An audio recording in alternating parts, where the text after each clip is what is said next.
Olá, boa noite. Boa noite. Maria, Jaque, tudo bem? Tudo bem, e você? Tudo certinho. Alguns contratempos aí, mas coisinhas normais da rotina. Como é que vocês estão, semana? Com essa friaca, Tudo bem. tá feio, né? Tá horrível, né? Esse tempo, né? Tá terrível. Meninas, enquanto o pessoal não acaba de chegar, vamos fazer uma breve apresentação aqui. Pelo visto, com relação... Bianca, boa noite. Boa noite. Tudo bem? Nós vamos ter aí recebi algumas orientações já com relação às avaliações, então só para a gente poder estar ciente, vocês estarem cientes, a gente está aí com uma perspectiva agora de que essas avaliações venham ocorrer no dia 24 de junho, no caso, a avaliação da nossa disciplina, e vamos manter, a princípio, pelo menos o que foi orientado, o mesmo esquema que foi feito anteriormente, tá? Então, só para vocês estarem cientes aí, porque eu confesso que eu não sei se isso aí já foi passado a vocês pelo coordenador, mas eu acredito que já tenha sido, né? Mas a gente está aí com as avaliações que vão acontecer. Priscila, boa noite. Boa noite, professor. Tudo bem? Tudo bem. Então, com isso, a gente vai estar mantendo o esquema que a gente tem com relação... Val, boa noite. Que a gente tem aí, que a gente vai estar mantendo com relação à questão da avaliação. Então, a prova vai ser postada, vocês vão baixar, responder, e a gente vai corrigir e lançar as notas tal qual aconteceu na avaliação da P1. Lembrando que, como a gente está fazendo uma série de trabalhos seriados, né? Então, logicamente, eu vou estar pontuando esses trabalhos. Quem postou, porque eu vi que alguns ainda não postaram os trabalhos dentro das datas limites. Depois, quem não postou, tem que me avisar, porque eu tenho que reprogramar a plataforma para vocês poderem estar recebendo, tá? Então, aliás, habilitando para vocês poderem estar fazendo essa postagem, tá? Então, é importante só para a gente poder lembrar isso aí e deixar essas diretrizes gerais aí para vocês. Segundo, e logicamente, a determinação também da coordenação, nós não vamos ter pontuação por bônus por acesso à plataforma, tal como aconteceu no primeiro semestre, aliás, no primeiro bimestre. Então, vocês já sabem como que vai ser, né? A prova vai ter um peso, acho que, salvo me engano, de até 6 pontos, e os trabalhos, as atividades vão sendo pontuadas, a gente vai considerar ponto a ponto desenvolvido e apresentado conforme for apresentado, tá bom? Só para deixar isso aí claro para vocês. Então, a gente vai seguir essa mesma métrica aí para vocês poderem não estarem perdidos. Quem tem independência ou adaptação, né, no caso da minha disciplina e de outras disciplinas também, vocês já devem ter sido notificados, mas já está disponível as orientações na plataforma também para que vocês possam ter acesso a isso aí. Então, acho que com isso, somado aos trabalhos e às atividades que a gente está desenvolvendo, acho que a gente está conseguindo evoluir. Então, acho que já é um ponto bacana aí nesse aspecto para a gente poder estar seguindo. Vou lembrar a vocês que a nossa aula continua sendo gravada, então, tal como a gente já segue, vocês devem ter visto que da semana passada, referente à aula da semana passada, eu já postei o link na plataforma do YouTube, tá? Então, se vocês quiserem assistir a aula lá, ela já está disponível para vocês poderem acessar, tá? E logicamente, assim como a aula da semana passada, essa semana, assim que a gente acabar nosso encontro, eu vou gravar, deixar gravando, né? E depois eu faço o upload no YouTube e coloco o link para disponibilizar para vocês na plataforma. Às vezes, eu até vou fazer uma justificativa aqui. A plataforma, às vezes, ela costuma ficar fora. Aliás, a plataforma não, a minha internet não é muito boa e, por consequência disso, o YouTube demora para converter o vídeo para caramba para poder subir. Então, o que acontece é que, às vezes, eu deixo os vídeos rodando, carregando, e aí depois que ele acaba, que eu consigo postar. Só que como eu estou dando muita aula online, não só aqui, né, pela FASF, mas pela outra universidade também, eu fico com um volume muito grande de coisas para poder estar fazendo um upload no YouTube, então às vezes ele dá umas empacadas lá no meu canal. Mas aí eu já estou fazendo essa atualização e conforme vai entrando eu vou tentando postar para vocês aí, tá bom? Só para deixar claro aí que de repente às vezes demora um pouquinho e é mais por esse motivo, tá?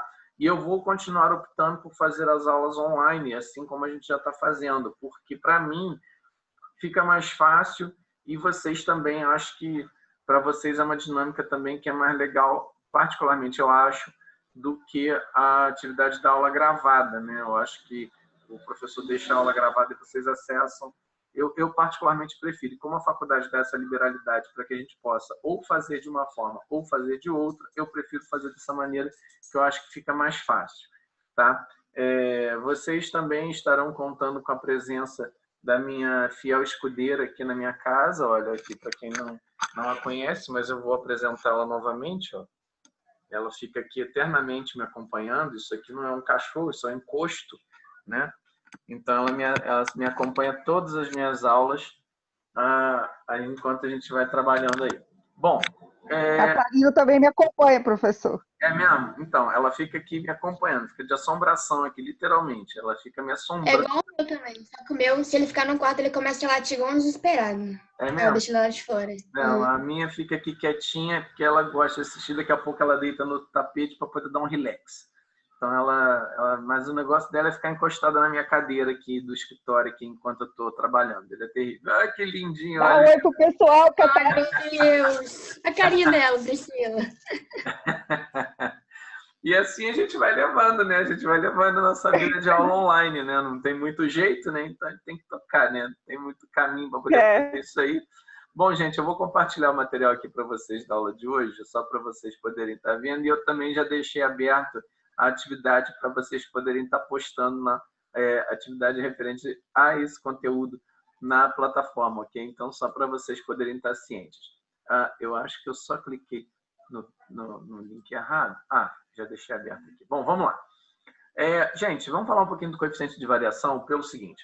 A gente verificou o que era a figura do desvio padrão, vocês apuraram isso, inclusive foi até muito bom as postagens que eu vi. A gente já corrigiu também os exercícios, então não é um problema, isso é tranquilo. Mas o que acontece? Como a gente está falando de risco e retorno, a maioria dos casos que a gente encontra dentro dessas avaliações, às vezes a gente pode ter alguma coisa que gere alguma dúvida, tá? Então, logicamente, o que a gente tem que pensar?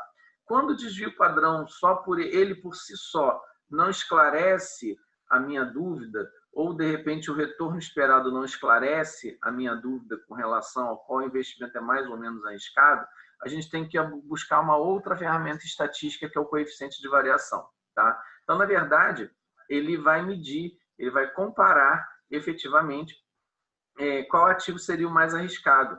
Ou seja, dentro da apuração do que seria o desvio sobre o retorno esperado, tá? Que é uma fórmula, até já deixei essa fórmula no outro material, ele vai dizer para a gente qual ativo seria mais arriscado. Olha aí o que aconteceu aí nesse caso, né? Só para a gente poder estar mostrando para vocês.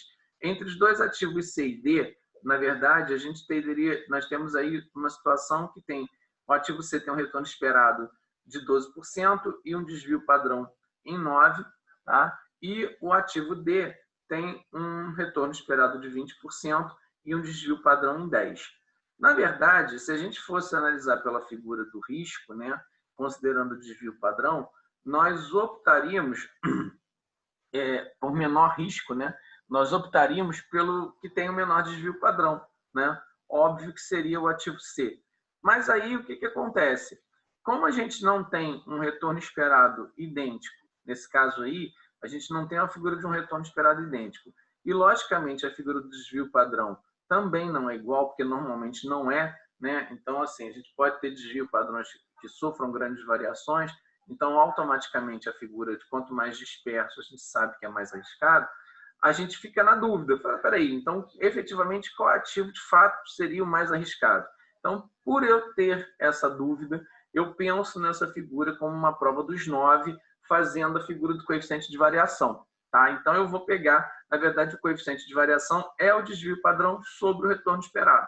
Então, quando a gente faz essa aplicação dessa fórmula, que aí nada mais é do que o item 2, que está aqui, olha, é o item 2 que está aqui destacadinho, e sobre o item 1, a gente vai verificar o seguinte, o coeficiente de variação, no caso do item, no caso do ativo C, ele é maior do que o ativo D. Então, quando a gente olha pela ótica de quem seria o ativo mais arriscado, na verdade, considerando o coeficiente de variação, a gente verificaria de fato que seria o ativo C e não o ativo D, né? Como a gente poderia, no primeiro momento, imaginar que seria o mais arriscado, porque o desvio padrão, a dispersão é maior. Em relação à média, ele é mais distante.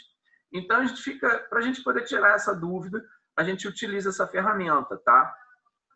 Mas aí é lógico que a gente pode pensar e tentar entender essa lógica para a gente poder tentar explicar. Isso é uma variação, gente, estatística, tá? E ele serve, como às vezes a gente já usou o coeficiente de variação, assim como o desvio padrão, tá? Em métodos quantitativos, por exemplo. Só que a gente utilizou ele como uma medida estatística, meramente estatística. Quando a gente trabalha com relação a médias, que é o caso que a gente encontra como retorno esperado, por exemplo, que ele é uma média, às vezes média simples, às vezes uma média ponderada, a gente fica na dúvida. Efetivamente, quando a gente aplica o desvio padrão, mesmo que às vezes os retornos sejam iguais, a gente fica na dúvida em função do desvio padrão. Do desvio padrão, às vezes, tem uma dispersão muito grande. Então, a gente aplica essa ferramenta, essa técnica, para poder avaliar qual ativo seria o mais arriscado. Então, lógico, eu até deixei aqui embaixo também um outro exemplo, e eu vou aproveitar para a gente poder estar falando sobre ele, tá? Geralmente, até estou explicando aqui, logicamente, observar o que a gente tem em termos de dados e verificar se as medidas são diferentes. Porque você viu ali em cima, eu deixei dados com medidas totalmente diferentes uma da outra, né? Então, assim, eles não são iguais. Então, como é que eu vou estabelecer quem é mais ou menos arriscado, considerando que eu não tenho nenhum parâmetro de igualdade, né? E em alguns momentos, onde o retorno esperado também ele é igual, a gente pode aplicar o coeficiente, mesmo quando o retorno esperado ele é igual. Mas a dúvida a gente tira, usualmente, quando os retornos esperados são diferentes. Então, às vezes, um ativo ou uma carteira de ativo tem um retorno esperado diferente uma da outra. E aí a gente tem que verificar. Vocês devem, nos exercícios até agora que a gente fez, salvo me engano, os retornos esperados são iguais. Então, vamos dizer assim, teoricamente não suscitaria dúvida, porque com desvio padrão vocês poderiam ter, ele mataria, vamos dizer assim, essa charada para saber quem é mais ou menos arriscado.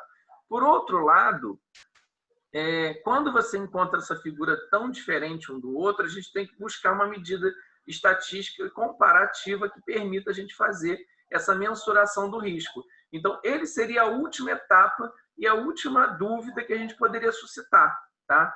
Então, só para a gente poder deixar essa informação para vocês, porque nada mais porque vocês vão ter, ele é um elemento que dá menos trabalho para desenvolvimento de cálculo, tá? Os outros são mais complexos, né? Especialmente considerando o tipo de análise que às vezes a gente vai ter que fazer.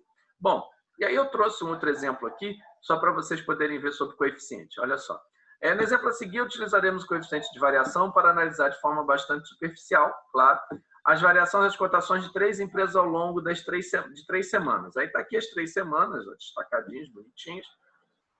Observe a planilha abaixo. Então, aqui tem a primeira semana, a segunda semana e a terceira semana. Vocês estão vendo que está destacadinho aqui, cortadinho no Excel, bonitinho, empresa a KVC, a SSC e a Cons. Né? Então, está aqui marcadinho, bonitinho. Quem é quem, semana 1, 2 e 3. E aí, a gente vai encontrar, primeiro, a gente vai ter que tentar entender.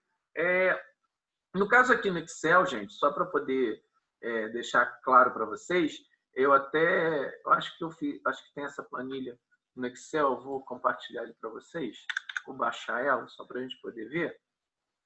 Pelo seguinte, no Excel, vocês não precisam ficar fazendo grandes chaves de roda, cálculos e mais cálculos para poder apurar o desvio padrão. Ele tem fórmula para isso, tá? Então, é mais uma ferramenta útil para vocês poderem utilizar.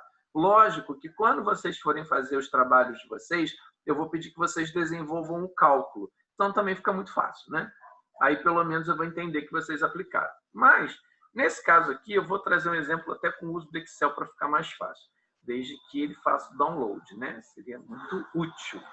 Então, logo ele o fizesse, né? Muito bem. Então, vocês devem estar... Não sei se vocês estão vendo minha tela aí compartilhada, mas eu já mostrei para vocês antes, algum dia na minha vida,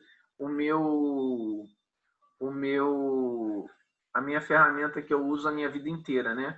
Que é onde tem toda a minha vida acadêmica, profissional e o caramba 4. Mas e é uma dica muito útil para vocês, caso vocês, agora que estão chegando nessa figura do TCC, vocês não ficarem muito apavorados, tá? Vamos lá. Vou colocar aqui, ó. Telinha, mesmo exercício que está lá, ó. Nada diferente, né? Então, vamos lá. Vamos aqui. Aqui, ó. Esse aqui é meu box, é meu arquivo, tá? Por um acaso, aqui quando eu clico aqui na pastinha Mercado de Capitais, ele vem toda a minha vida, bom, pelo menos de 2015 para cá, que foi quando eu aderi, eu tenho boa parte das minhas atividades aqui. No caso que alguns períodos na faixa a gente não teve, porque a gente tinha um buraco nas turmas, né? Então, tivemos aí 2 períodos, pelo menos, até ano passado, com um buraco por conta de uma situação lá atrás do MEC, enfim. Aí a gente teve alguns períodos que nós não tivemos, depois nós retomamos. Então, tem aí várias atividades. Então, eu deixo muita coisa pronta aqui, guardadinha, nessas pastas, e vou salvando, tá? Se vocês quiserem ver como que é o genérico geralzão. Isso é uma ferramenta útil, tá, gente? Porque qual é a vantagem? Quando a gente salva algum arquivo, por exemplo, se você edita alguma coisa e depois você fizer um upload na pasta dele, ele atualiza a versão. Então, vocês ficam sempre com o arquivo atualizado. E o melhor, vocês podem acessar isso em qualquer lugar que vocês estiverem, do mundo. Tá? Então, é bem legal, porque remotamente vocês podem fazer isso, inclusive pelo celular, porque ele tem aplicativo para celular também. É bem bacana, eu gosto muito dessa ferramenta. Bom, vamos lá na nossa figura do Excel. Então, eu tenho aqui uma informação com relação dos 3 elementos. Eu vou fazer o cálculo de média para poder estar fazendo, só para vocês poderem sacar qual é o esquema. Então, vamos lá. Eu vou pegar e vou calcular a média. Ele até já deixou uma colinha aqui. Vou deixar uma colinha aqui só para a gente poder estar fazendo. Tá? Fecha o parêntese e ele entende que acabou. Eu estou vendo a planilha Não, tá do vendo? Excel. Vou compartilhar. Espera aí. Desculpe. Pensei que estivesse vendo. Vamos nós. Viu agora? Ainda não. Agora sim. Foi? Beleza. Bom, então eu Obrigada. vou começar de novo aqui. Nada. É porque eu pensei que já tivesse compartilhado, que eu acho que tudo já fica online, né? Como eu já tinha compartilhado uma, eu imaginei que a outra tivesse. Bom, e aí para eu achar a média, né? A média, nesse caso dos retônicos, eu vou fazer uma média aritmética simples mesmo. Então, média, tá? Você está aqui, é a média que está ali. Então, eu abri, coloquei igual média, ele vai me dar essa fórmula. Bom, se eu quiser ficar confortável, para ficar mais fácil, eu vou copiar nas laterais e aí a gente vai ter as médias das três colunas, tá? Listadas aqui embaixo. Muito bem.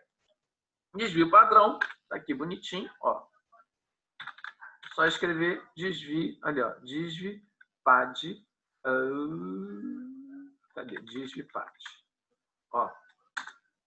Caramba. Peraí.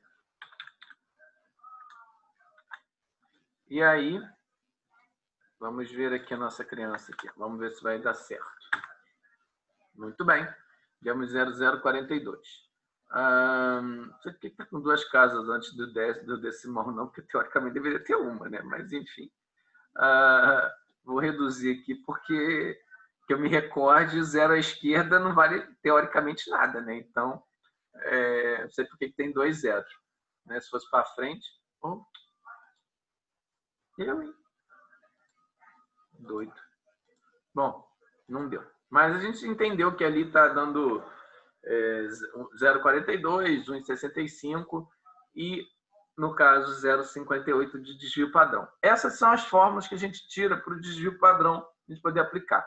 Vamos só conferir se está igual ao que está lá no material. Podendo tirar dúvida, pode estar só diferente, está com 2 zeros, tá? Mas aqui também está, por um acaso. 0042, 0165 e 0058. Ok, beleza. E aí, o que acontece, gente? Se a gente parar para poder avaliar, eu tenho aqui, teoricamente, se a gente for avaliar quem seria o meu ativo mais arriscado, né, considerando a figura do desvio padrão, obviamente eu optaria pelo ativo do meio, da coluna do meio ali, que está dando um desvio muito maior em relação aos outros dois. Os outros são menos arriscados. Só que aí o que acontece? Como, na verdade, a minha figura do meu desvio padrão, teoricamente, é o retorno, são as médias dos retornos, é o desvio padrão sobre as médias dos retornos, eu vou fazer a divisão para a gente poder ter certeza do que a gente está falando. Bom, chegamos aqui. O coeficiente de variação, assim como os outros elementos que a gente viu até agora, são apresentados de formas percentuais, tá? E aí, chegamos aqui a um desvio padrão. Aí temos aqui uma situação um pouco diferente no meu coeficiente de variação. Em tese, quem tem maior risco aqui, por conta da figura da dispersão, no coeficiente de variação, não é a coluna do meio, tal como a gente poderia imaginar, e sim a terceira coluna. Deu 2,64 no coeficiente. Então, a gente tem uma diferença, logicamente. O problema é que, em relação à média, ela está muito mais distante. Então, automaticamente, tende a ter mais riscos. Então, é por isso que, às vezes, a gente aplica o coeficiente de variação.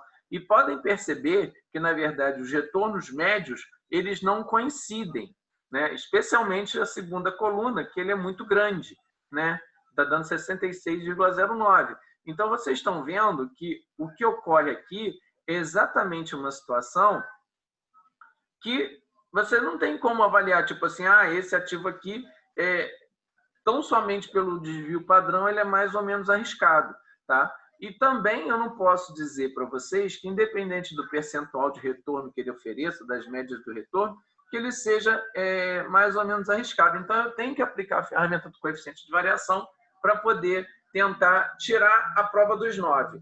Entendeu? Fala, Heitor. Companheiro da Jaque, né? A Jaque, um tem cachorro, o outro tem acompanhante aqui. E a Jaque aí, né? Tá com você aí, né? Não tem jeito, né? Tá com saudade da sua aula, já falei. Eu tô assistindo todas as aulas, Marquinhos. Eu desconfio, Heitor, que você esteja com saudade. Eu desconfio. Ó, já assisti a aula do Álcio, da Francelina? Francelina. Da Francelina. Isso sua. aí. Isso aí. Acho que tá valendo. É bom para você matar a saudade. Bom, e aí, gente, só para a gente poder apresentar aí no caso, os resultados aqui estavam aqui embaixo dispostos, ó. Então, só para a gente poder estar dizendo sobre essa figura do coeficiente de variação, porque a gente vai trabalhar essa informação. Lembrando que eu vou até usar a ferramenta do Excel, porque eu acho útil a gente fazer uso dessa ferramenta, tá? Mas em algum exercício eu posso usar isso para efeito de avaliação ou para efeito de prova mesmo. Aí, no caso, vocês vão desenvolver, vocês vão saber quais são as fórmulas que vocês vão precisar aplicar, mas essencialmente eu vou pedir que vocês desenvolvam os cálculos tal como vocês já fizeram na primeira bateria. Agora a gente vai fazer a segunda bateria de exercícios, tá? Então vamos nós. Até aqui tá tudo certo, gente? Ok. Eu não sei quanto tempo nós temos de aula ainda, mas daqui a pouco a atividade vai gritar aqui. Lembrando a vocês que automaticamente, quando a gente cai, vamos retornar pelo mesmo link e aí a coisa está resolvida. Beleza? Ao pessoal que eu não os vi chegando, Amanda, Fabi, Valéria, que já tinha falado com ela, Carol, Edilane, Josiane, todo mundo, boa noite. Então, vamos lá. Dando andamento, dando seguimento na nossa... Boa noite. Boa noite. Dando seguimento à nossa conversa aqui. Olha só, risco e retorno, eu vou estar falando agora sobre o modelo de precificação de ativos, tá? Ou o Capital Asset Pricing Model. É um termo que foi criado, tá? É um modelo para poder avaliar uma medida de risco também, tá? de uma maneira geral sobre um determinado ativo, tá, gente? Então, o que acontece? A gente tem uma situação no mercado, e aí só para a gente poder explicar isso, né? Existem duas situações que são muito comuns quando a gente fala da figura do risco, tá?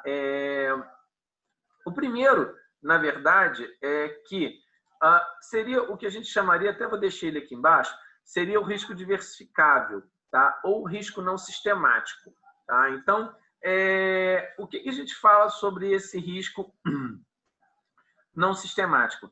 Ele tem uma relação com relação às atividades inerentes à empresa, é intrínseco à empresa. Vamos dar um exemplo aí para vocês poderem entender. Eu trabalho hoje, por exemplo, na situação, com essa situação de pandemia que a gente está atravessando, muitas empresas estão com as suas portas fechadas de produção, né? A gente está com problema de comércio, não tá rodando, não são todas as atividades que estão acontecendo. Enfim, isso aí é um risco, na verdade, em tese, né, principalmente pelo segmento, em tese, é um risco que deveria ser, a gente poderia considerar como um risco diversificável, não sistemático, tá? Por quê? A gente sabe que existe uma situação como essa, tá? E claro que isso, em tese, ele pode ser revertido. Então, a gente tem algumas alternativas nesse aspecto para poder estar minimizando alguns impactos. A gestão da organização, ela permite que possa ser feito isso. Outras situações também são demandas judiciais. Por exemplo, uma empresa, até vou dar um exemplo bem interessante, eu não lembro, a gente aqui na turma, a gente não tem pessoal de banco, salvo a Josiane, acho, né? Acho que tem a Giovana também, que trabalha no Sicredi, ou Bancob, sei lá. Mas o que acontece? Quando a gente abre uma agência, na verdade, o Banco Central, qualquer agência, assim como alguns outros organismos, são regulações, são autorizações que são dadas.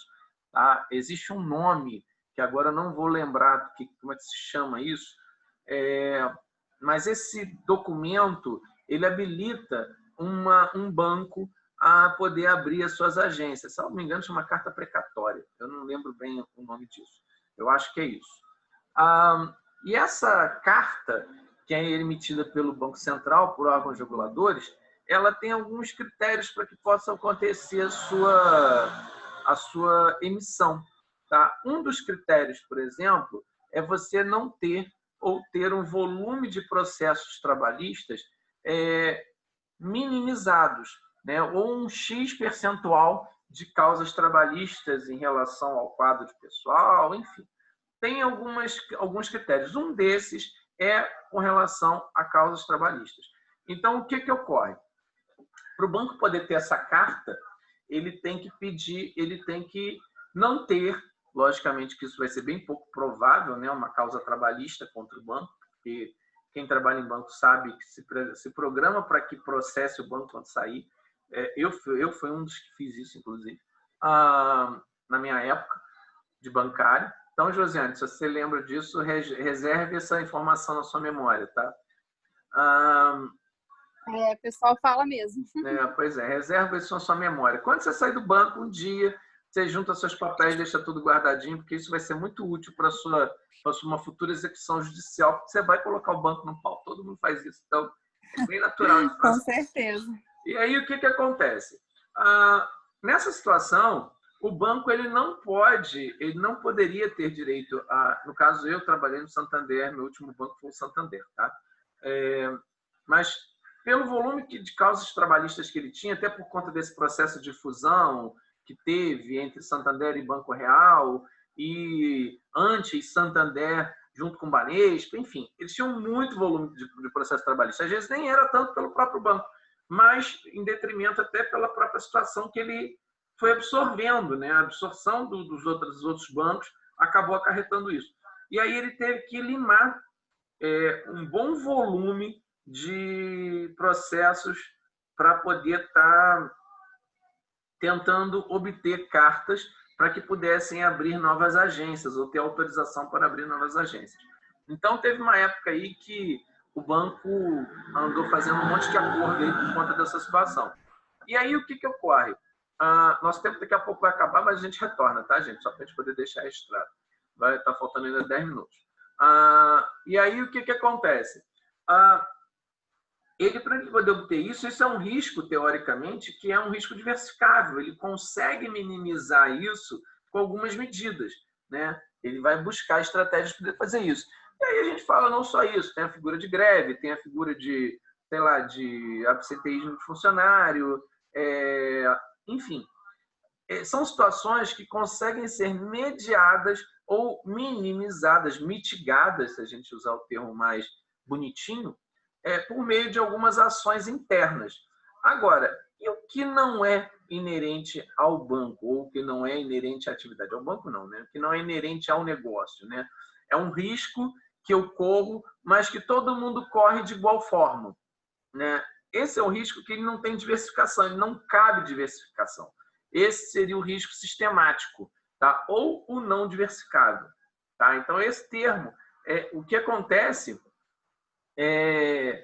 por exemplo, o risco de mercado. Atualmente, as empresas estão correndo grande risco e de maneira ampla, né? Se dá em função de um fator externo a ela. Ninguém tem como controlar a Covid por enquanto, né? A gente, pelo menos, até agora, enquanto não tiver vacina, não há um controle sobre isso. E também os mecanismos que a gente tem adotado são exatamente esses que vocês estão vendo, né? Tal qual aconteceu lá em 1900 e alguma coisa, que eu não me lembro mais a data ao certo, quando da gripe espanhola, tá? Que seria hoje o equivalente ao nosso próximo, ou uma bem próximo ao que seria o H1N1, né? Que a gente tem aí, que na verdade era a figura antiga da gripe espanhola, que assolou o mundo, matou milhões de pessoas, e ninguém tinha como controlar isso, era uma doença que ninguém sabia como cuidar. Então, as recomendações, curiosamente, inclusive, são exatamente as mesmas. Eu não sei com relação à questão do álcool em gel, porque eu não sei se naquela época, em 1900 Guaraná de rolha, existia essa figura do álcool em gel. Mas, agora que existe esse recurso, logicamente, nós viramos adeptos do uso do mesmo, né? Lembrando que álcool gel é só para poder lavar a mão utilizar em momentos que você não está lavando suas mãos. O importante é lavar as mãos, né? Em qualquer evidente, a água e sabão faz uma boa diferença, tá? Só para poder deixar bem lembrado isso aí para vocês. Bom, então, além disso, situações como guerra, altas inflações, políticas econômicas ou determinações do governo ou algum tipo de incidente internacional são situações que você não tem como controlar. Como é que você controla esse tipo de risco, né? É muito complicado. Então, são essas duas características do risco que a gente acaba tendo que ter esse cuidado quando a gente vai avaliar. O que é diversificável é minimizável, tá? Só para lembrar. E o que não é diversificável não tem como minimizar. Mas, para tanto, tá? E até em função disso, o mercado tenta buscar algum recurso para poder dizer para vocês o seguinte: olha, eu consigo minimizar uma parte do meu risco, ou eu consigo classificar esse risco não diversificável por meio de um coeficiente, tá? Então, mais uma vez, entra a figura de um coeficiente, que é o coeficiente beta, tá? Então, ele dá uma nota, vamos dizer assim, a determinados ativos em função do risco que ele apresenta, ou da possibilidade da parcela do risco não diversificável que lhe compete. Então, logicamente que uns podem ter, que a gente chamaria de betas mais elevados, e outros betas menos elevados, tá? Menos arriscados. E aí, o que eu quero dizer com isso, né? Bom, como efetivamente eu não tenho como calcular. Na verdade, o beta não é uma coisa que a gente precisa calcular, tá, gente? Assim, só para deixar claro, porque na maioria dos mercados, essa figura já está ali, já existe, na verdade, já tem um cálculo de um beta sobre um determinado ativo.